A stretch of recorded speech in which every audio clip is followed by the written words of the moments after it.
বাংলাদেশের অন্যতম নেতা হলেন রফিকুল ইসলাম খান ভাই। 13 তারিখে আমরা কি একটি নতুন বাংলাদেশ দেখার জন্য প্রস্তুত আছে?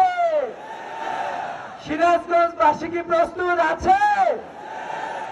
আমরা বলতে চাই, যারা চাঁদাবাজির চিন্তা করেন, যারা দুর্নীতির চিন্তা করেন, যারা আমাদের তরুণদের ভবিষ্যৎ নিয়ে ছেলেমেয়ে খেলার কথা চিন্তা করেন, তাদের বিরুদ্ধে ছাত্র জনতা লাল কার্ড দেখিয়েছে।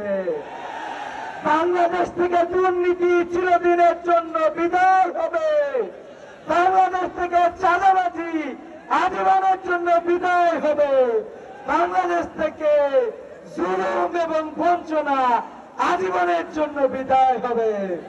আগামীর বাংলাদেশ হবে ন্যায় এবং ইনসাফের বাংলাদেশ। সেই বাংলাদেশ দেখার জন্য আমরা সবাইকে প্রস্তুত আছে। আপনারা যারা